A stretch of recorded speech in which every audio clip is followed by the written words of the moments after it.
Det är en stor ära att få presentera ett tal från Nobelpristagaren i litteratur Bob Dylan. Talet framförs av den amerikanska ambassadören i Sverige, Azita Raji. It is a great honor to introduce a speech from the Nobel laureate in literature, Mr. Bob Dylan.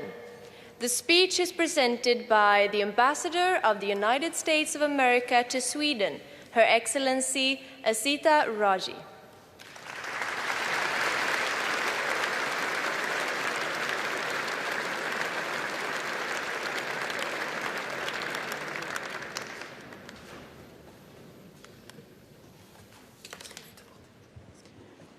Thank you.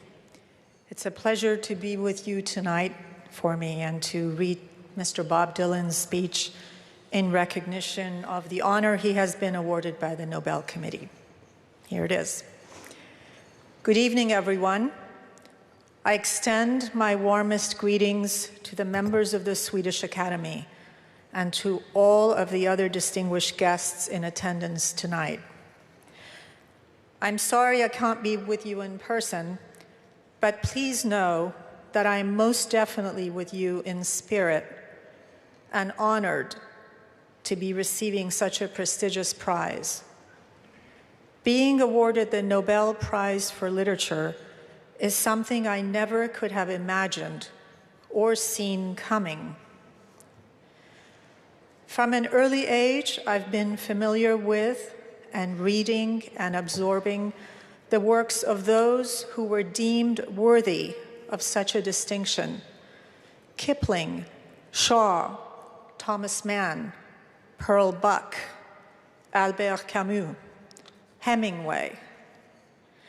These giants of literature, whose works are taught in the classroom, housed in libraries around the world, and spoken of in reverent tones, have always made a deep impression.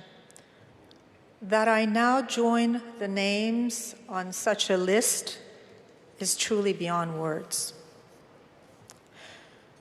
I don't know if these men and women ever thought of the Nobel honor for themselves, but I suppose that anyone writing a book or a poem or a play anywhere in the world might harbor that secret dream deep down inside. It's probably buried so deep that they don't even know it's there. If someone had ever told me that I had the slightest chance of winning the Nobel Prize, I would have to think that I'd have about the same odds as standing on the moon. In fact, during the year I was born, and for a few years late after, there wasn't anyone in the world who was considered good enough to win this Nobel Prize. So I recognize that I'm in very rare company, to say the least. I was out on the road when I received this surprising news, and it took me more than a few minutes to properly process it. I began to think about William Shakespeare, the great literary figure. I would reckon he thought of himself as a dramatist. The thought that he was writing literature couldn't have entered his head. His words were written for the stage, meant to be spoken, not read. When he was writing Hamlet, I'm sure he was thinking about a lot of different things. Who are the right actors for these roles? How should this be staged? Do I really want to set this in Denmark?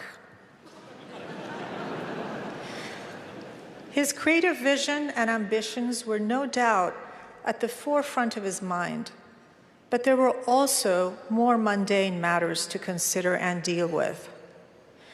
Is the financing in place? Are there enough good seats for my patrons? Where am I going to get a human skull? I would bet that the farthest thing from Shakespeare's mind was the question, is this literature? When I started writing songs as a teenager, and even as I started to achieve some renown for my abilities, my aspirations for these songs only went so far. I thought they could be heard in coffee houses or bars, maybe later in places like Carnegie Hall, the London Palladium. If I was really dreaming big, maybe I could imagine getting to make a record and then hearing my songs on the radio. That was really the big prize in my mind. Making records and hearing your songs on the radio meant that you were reaching a big audience and that you might get to keep doing what you had set out to do. Well, I have been doing what I set out to do for a long time now. I've made dozens of records and played thousands of concerts all around the world. But it's my songs that are at the vital center of almost everything I do. They seem to have found a place in the lives of many people throughout many different cultures, and I'm grateful for that. But there's one thing I must say. As a performer, I've played for 50,000 people, and I've played for 50 people. And I can tell you that it is harder to play for 50 people. 50,000 people have a singular persona, not so with 50. Each person has an individual, separate identity, a world unto themselves. They can perceive things more clearly. Your honesty and how it relates to the depth of your talent is tried. The fact that the Nobel Committee is so small is not lost on me.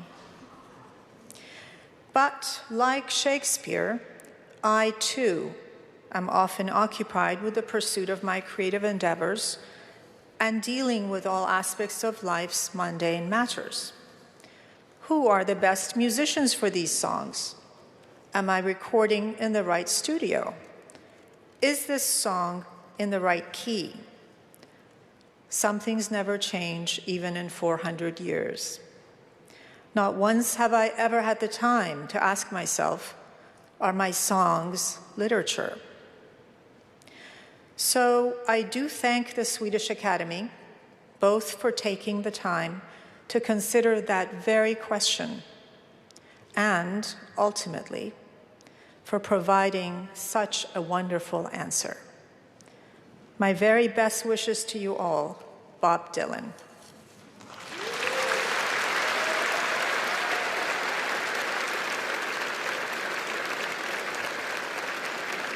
Azita, Raji.